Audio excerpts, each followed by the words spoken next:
Have you ever stopped to wonder if the choices you made today were truly your own? Whether the path your career has taken was the only one possible, or if there were other routes, obscured by forces you don't even understand. This unease, this internal dialogue between what we feel is our free will and the countless circumstances that seem to guide our steps, is one of humanity's oldest and deepest debates. It is the encounter between determinism and freedom. And far from being a mere academic curiosity, this question touches the very core of how we live our lives, how we make our ethical choices, and how we find meaning in a world that sometimes seems to follow a pre-written script. On the side of determinism, the view is that all events, including all human actions and decisions, are the inevitable consequences of prior conditions. Everything that happens is the necessary result of a chain of cause and effect that stretches back to the beginning of the universe.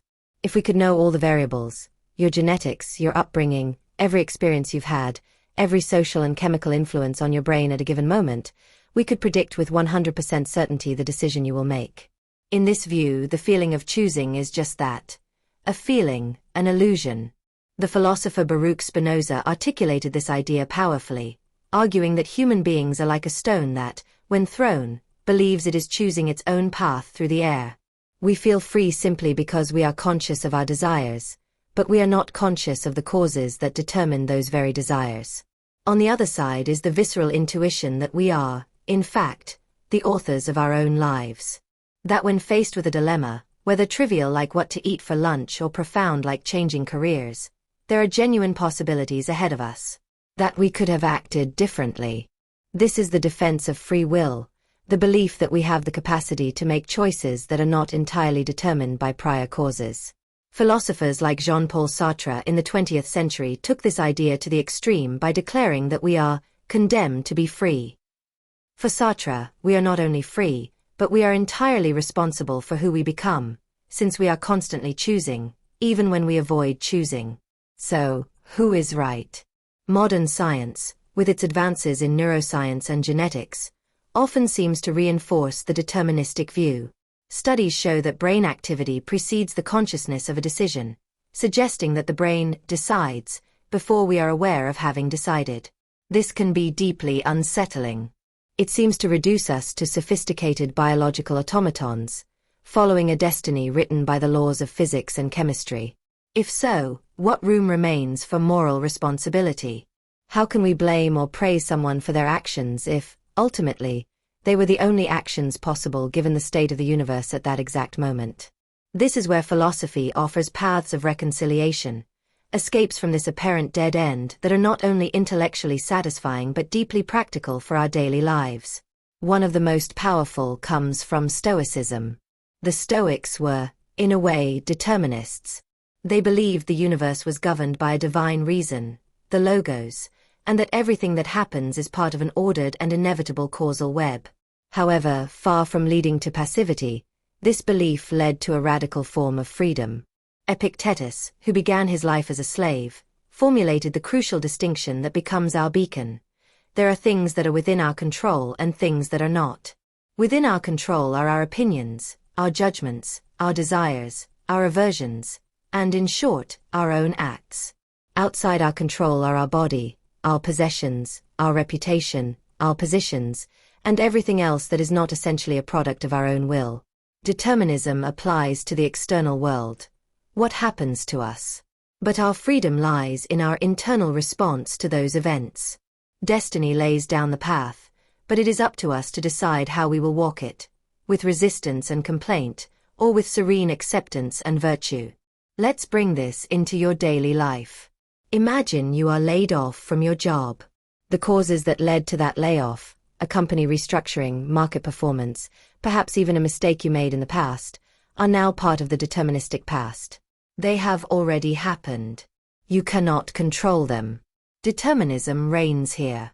Your freedom begins now, in your response. You can choose the judgment you make about this event. You can see it as a personal catastrophe, a sign of your failure, and sink into self-pity.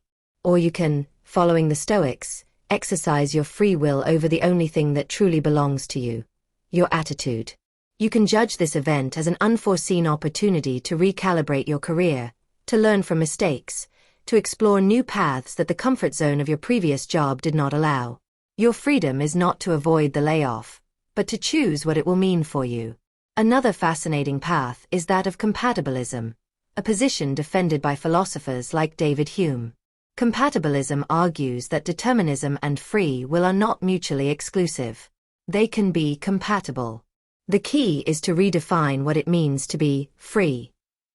Freedom, for the compatibilist, is not the ability to act outside the chain of cause and effect, which would be impossible, but the ability to act according to our own desires, motivations, and character, without being coerced by an external force.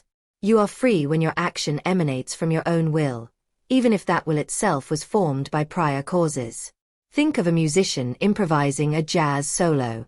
Every note he plays is determined by his musical knowledge, his practice, the harmony of the music, the state of his instrument. There is a complex causal web guiding his fingers. Yet, we would not say that the solo is not his, or that it is not an expression of his creative freedom. On the contrary, his freedom is precisely the unique expression of that complex determinism which is his being, his history, his talent, his emotion in the moment. Similarly, your actions are free when they are an authentic expression of who you are, and not when they are the result of external coercion like a threat. This view has profound ethical implications. It allows us to maintain a robust concept of moral responsibility. A person is responsible for an action if it emanated from their character. If you act with kindness, you are praised because it reflects your character. If you act with malice, you are censured because it also reflects your character, and censure is a social tool aimed precisely at modifying those future causes, that is, influencing the determinism of your behavior through conditioning. Blame and responsibility do not require a libertarian, metaphysical free will. They only require that we are the authors of our actions, that they arise from within us. The obstacles to freedom in our daily lives, therefore, are rarely cosmic determinism. They are much more concrete. They are external coercions, social pressure to follow a certain path, fear of others' judgment, economic dependency that forces us to remain in jobs that diminish our soul. They are also internal coercions, addictions, unreflected impulses, deep-rooted prejudices we are not even aware of, negative thought patterns we automatically repeat. The practice of freedom, then, becomes a work of self-knowledge and disciplined application of will. It is the work of identifying where we are acting on autopilot, driven by habits and conditioning, and where we are acting with true deliberation. It is questioning your own desires. Why do I want this? Is it truly mine, or was it planted in me by advertising, by my family's expectations, by my fear of being left behind? To philosophize in daily life is not to find a final answer to the debate between determinism and free will. It is to use these lenses to examine your life and expand the spaces where your genuine freedom can flourish. It is to realize that although you cannot choose the cards you were dealt, your country of origin, your innate talents, the global events that shake the economy, you hold immense power over how you play your hand. Your destiny is not a fixed point in the future towards which you are being dragged. It is a landscape that is drawn with each step you take, and the quality of that journey depends on the awareness and intention you put into each of those steps. Therefore, the next time you find yourself at a crossroads, whether large or small, remember that your deepest freedom may not reside in the illusion that you can choose any path without constraints. It resides, instead, in the courage to choose wisely among the paths that are truly open to you, the courage to serenely accept the paths that are closed, and the wisdom to know the difference between the two.